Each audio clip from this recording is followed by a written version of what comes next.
what's weird? No, what? Movie ratings. Like how movies get ratings, like PG, PG-13, R, stuff like that. It's really weird.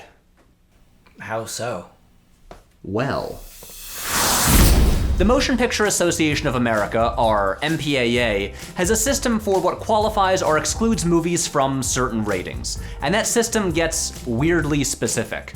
So things like the length of a sex scene or the color of blood or, most importantly, number of uses of the word fuck in a movie. The rules used to be a little hazier back in the days when movies like Jaws were rated PG, but for the past 25 years or so, they've been strict. If a movie is going to get the coveted PG-13 rating, it can only use the word fuck once, or occasionally twice, but only in a non-sexual context, so not as a verb. This is weird, especially considering how much violence is allowed in PG-13 movies, which is apparently more acceptable than, you know, words.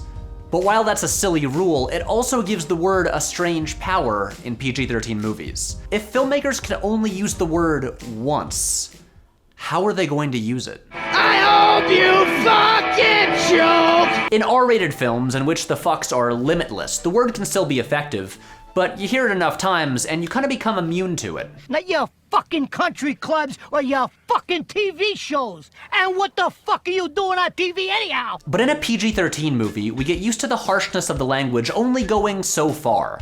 So when someone drops an F-bomb, it actually does hit like a bomb. It's jarring. Most commonly, movies save their one fuck for a big comedic moment. The combination of the jarring profanity and humor often leads to one of the most memorable moments in a movie. In The Aviator, Scorsese gives Alec Baldwin's character a moment of silence to reflect on his failure, which he punctuates with, "Fuck." Recently, The Commuter used it for maybe the most crowd-pleasing line in the whole movie. Seriously, I never should have left Goldman Sachs. Hey, Goldman Sachs, on behalf of the American middle class, fuck you. X-Men First Class pairs it with a major cameo, creating what is many people's favorite moment in the entire X-Men franchise. Excuse me, I'm Eric Lenstra. Charles Xavier. Go fuck yourself. What you'll often see is the fuck used to make a big comedic beat hit harder, like in Crazy Stupid Love, Fuck! 500 Days of Summer, Roses are red, violets are blue. Fuck you, whore. Beetlejuice, Nice fucking model! Bruce Almighty, Back to you, fuckers! or Captain Ron. We're gonna fucking die. Probably the best version of this is in Anchorman, where the one fuck not only surprises the audience, but it shocks all the characters, and it becomes a major turning point in the story. Go fuck yourself, San Diego. Nobody talks about my city that way! Sometimes this happens at the beginning of a movie to set the tone. Use it in a key line to give it an extra emphasis, as it sets the story in motion and establishes the main character's outlook. Like in 16 Candles, They fucking forgot my birthday. or in The Martian, where it really drives home Matt Damon's despair. Fuck. Other movies use it to introduce a character, usually an authority figure or someone in law enforcement.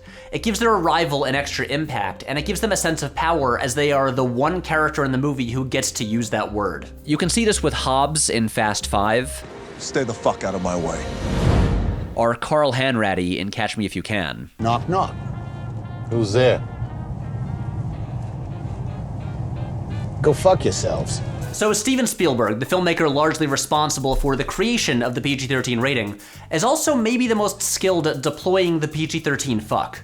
I don't want to spoil the one in Ready Player One since it's still in theaters, but it's maybe the best gag in the entire movie. And he doesn't just use it comedically. In Minority Report, he uses it in the most emotionally intense scene in the movie, when Anderton finds the guy he's supposed to kill and discovers it's the man who kidnapped his son. Or so he thinks. Because of the inherent power of surprise the PG-13 fuck has, it adds an extra jolt to what is already an extremely tense scene. He's alive! Where have you got him? Is he alright?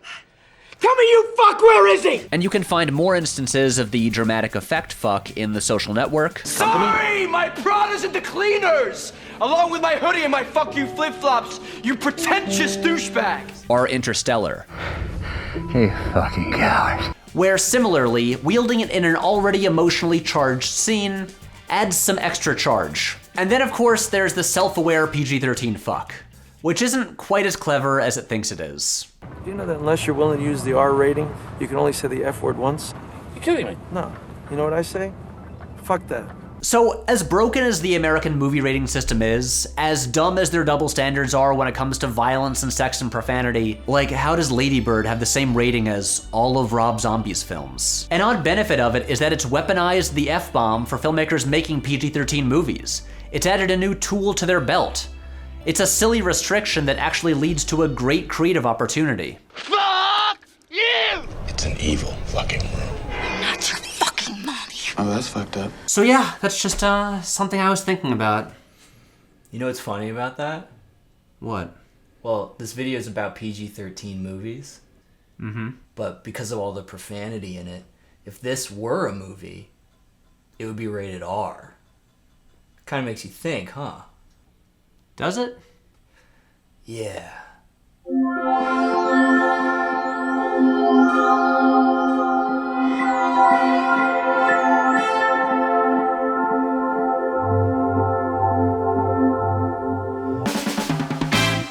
Hello guys, thank you so much for watching, and to any of my relatives watching this, apologies for all the profanity in this video, it was unavoidable. Now, if you have not already checked out the podcast that we recently launched, you should. It's called We Heart Hartnett. It explores the filmography of the actor Josh Hartnett movie by movie, and yes, we know how weird an idea that is. There's a link in the description below. You can listen to it everywhere that podcasts are available, and you should subscribe.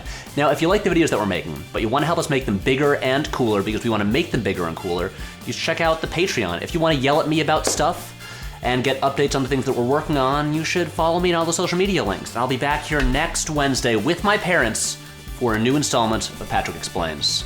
See you next Wednesday.